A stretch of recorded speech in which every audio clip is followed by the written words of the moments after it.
Thank you again, everybody, for coming. It's a beautiful turnout to see everybody here, and we hope to see you guys back again another week. This week's Parsha really is very jam-packed, and the beginning starts off with Moshe Rabbeinu giving this speech to Kollel Yisrael, where he's saying that we're standing here in front of Hashem, and everybody is here, and we're going to come into a covenant with God. And Rashi gives one explanation of what's going on earlier, and he gives a whole different explanation later. It's really hidden in the later psukim, you might miss it. And he says something amazing. The Parsha right before Kisavo, we learned it last week, 98 curses. 98 curses of what happens to the Jewish people if they do not listen to God. And this is besides all of the curses in an earlier Parsha, in Parshas Bechukosai. So you're talking about well over 100 curses written in the Torah of what happens to Jews when they do not listen to God. And some of it is not pretty. To such an extent that the last week's Parsha talks about parents literally eating their children. Unbelievable. Awesome. In the real awesome sense. It's Nora. Awful. And what Rashi says is that here, Bnei Yisrael were down. After hearing so many curses, you almost get into this depression. You're just like, how am I going to survive this? How am I going to get through this? And Moshe's response is quite interesting. He says, listen, look at what you guys already did in the Midbar. You guys did so many bad things, right? Just to name a few. You did the golden calf.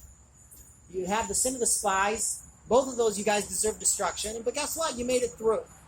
So, Hashem didn't destroy you. Don't worry about it. You'll be fine. You're standing here. What? What kind of a consolation is that? It's like, oh, don't worry. God didn't destroy you yet. He's not going to destroy you now. Right? And Rashi adds a little bit more. He says later, V'haklalos v'yisurim, the curses and the tribulations, mikaimin astem. They hold you up.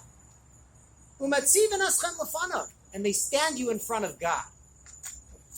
Hold on a second. We just got over saying that the curses are what happens when you don't listen to God.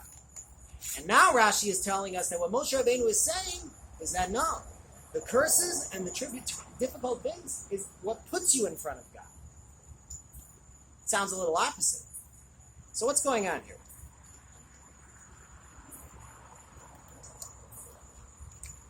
I think with a parable that is not my own, Rabbi Loeb from Chicago, not Rabbi Loeb from Atlanta, but his father, a psychiatrist there.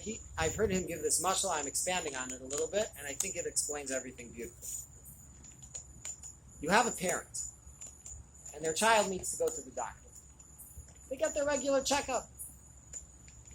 Part of this checkup, the doctor says, it's that age, I'm sorry, you got to get a shot. So what happens with this kid? Let's think from the kid's perspective for a second. The kid sees the nurse coming with his needle. So what's the kid saying? Dad, Mom, do you see that? Oh gosh, you got somebody coming at me with a needle. You're going to let them do that? So slowly the kid is realizing, hold on a second. Wait, you're going to let them do... You're holding me down? What's going on? I can't believe you're doing this. Oh, this is so painful. Ah! And now the parent is holding down the kid. Right? The kid is going crazy. Afterwards, obviously, the kid goes back to the parent. And they're looking to the parent for comfort. That's a whole discussion. But now, let's think from the perspective of the parent. Is the parent gone? Did the parent leave the room? Absolutely not. The parent knows that he has to be there. Why? For the best interest of the child. Because the parent knows that that shot is what's best for him at that time. And therefore, he needs to help this happen for the betterment of the child. It's very hard for the parent. The parent feels that their heart ain't. The kid is crying. I don't want to give my kid any pain. But what can I do? That's what he needs. And it's the exact same thing with HaKadosh Baruch Hu. HaKadosh Baruch Hu is our parent. And sometimes he needs to give us a patch. Exactly at those points, HaKadosh Baruch Hu didn't leave. HaKadosh Baruch Hu isn't gone. He's there with us even closer. He's there with us holding our hand. And that's why, even when we're in such difficult times, when we have so many difficult things going on, it's specifically then that we know that HaKadosh Baruch Hu is most close with us. And that's what Rashi is telling us. And this is what Moshe Rabbeinu is teaching us. He's teaching us how to deal with these difficult situations. We would think, where did God go? And listen, somebody who's going through that, I can totally understand that. But here Moshe Rabbeinu is teaching us that that's not the proper response. Because in reality, Hashem is right there. He's literally holding your hand. Before, Hashem would just be looking on from a distance. But now, where it's difficult times for you, Hashem needs to be holding your hand. Because that's what a parent does when children are going through difficult times. It's not enough that they're in the room. It's not enough that they're 1 foot away. No, I'm literally holding the kid when they're crying. Because that's what a parent does. And here today, right, we don't need to talk about what's going on in the world, but we're coming up to, it can be a scary time. We even call it the Yamim Norai, the days of awe. Why? Because we're in judgment. We're literally getting checked on all of our actions for the entire year. And the verdict is going to come out.